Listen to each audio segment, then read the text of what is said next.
Nagaaniif araarri Waaqayyoo isiniif haa baay'atu. An obboleessa keessan faarfataa hiikaa olaanaati. Har'a immoo waan jabaa tokko qabadhee gara dura keessanitti dhiyaadheera. Obsaan akkasin na dhaggeeffattan kabajaaf jaalala gooftaatiinan isin affeerra. Waa'ee wangeela kanaarraan cuunfee waa dubbachuu barbaada. Wangeela keenya fannoo qaba laa. Wangeela keenya fannoo qaba. Mallattoon fannoo kunii gooftaan Yesuus Kiristoosii asirratti akka inni fannifame agarsiisa. Haaleluyyaa. Wangeelli kunii wangeela 66dha. Kakuu moofaan 39, kakuu haaraan 27. Walitti 66. Uumamaa kaasee hamma mul'ataatti waan jiru. Galanni Waaqayyoof haa ta'u. Seera uumamaatii kaasee hanga mul'ataatti waan kan jiru kunii wangeelli kunii 66. Namoota garaagaraatiin barreeffame. Turtiin barreeffamuu wangeela kanaa akka inni itti fudhate waggaa 1500 ol ta'a. Galanni Gooftichaaf haa ta'u. Kanaaf iyyuu wangeelli kun dhugaadha. Ilaa inni seera uumamaarra jiru wangeela Maatewos irra kan jiru wajjin waliin faalleessu. Inni raajota keessa jiru ergaalee Phaawulos Xiimotewos barreesse, Phaawulos Qorontos barreesse, Phexros barreesse, mul'ata keetti Yohaannis barreesse, hojii ergamootaa keetti kan barraa'e wajjin waliin faalleessu, wal deeggara, wal utuba. Waaqayyo guddaadha.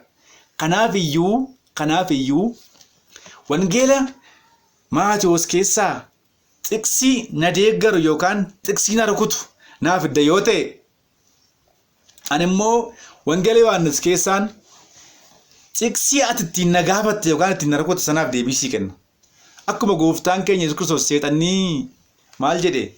Ilma Waaqayyoo yoo taate dhagaa kana buddeen godhi kaa jedheen. Achumaan gooftaan maal jedhe immoo? Namni buddeen duwwaadhaan hin jiraatu kan jedhus barreeffamee jira jedheen. Kanaaf iyyuu wangeelli kun guutuudha. Waaqayyo Waaqa kee karaa malee hin kadhatin jedha. Ilaa wangeelli kun ilaa afaan barbaaddeen barraa'ee jira. Afaan sii galuu danda'uun, afaan qulqulluu jecha waliin dhahaa hin qabneen kan barbaaddeen barraa'ee jira.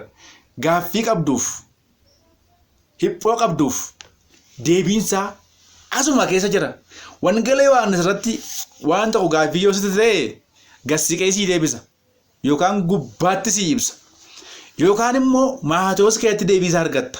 Waa'ee maalii haasa'uu akka inni barbaade, waa'ee maalii jechuu akka inni barbaade, yaadii waliigala haati maal akka ta'e achuma keessatti argatta yookaan immoo gara dhumaatti yookaan immoo wangeela biraa keessaa argatta deebisa. Kanaafiyyuu wangeelli kunii wal deeggara malee waliin faalleessu. Wangeelli keenya jechuudha. Jireenya kenna, boqonnaa kenna, nagaa kenna, abdii keessa jira. Karaa jireenya bara baraa kanatu namatti agarsiisa. Jireenya kan sitti agarsiisu, abdii kan sitti himu, nagaa kan sii labsu, jaalala kan si barsiisu, tokkummaa kan si barsiisu, abdii kan sii kennu wangeela keenya kanadha.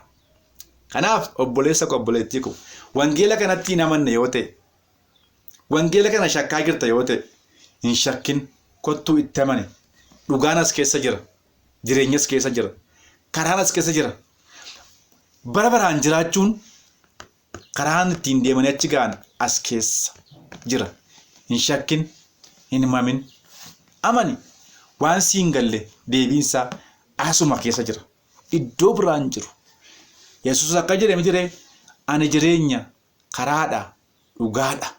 Anaan yoo ta'e malee eenyu tokkollee gara abbaa dhaquu hin danda'u jedhe. Karattittiin suni jannata iddoo boqonnaa lafa gaafa Hewaanii Addaam keessaa ba'an, iddoo boqonnaa keessaa ba'an iseedha. Karattiin iseetti geessite iddoo boqonnaa, iddoo jireenyaa, iddoo nagaa.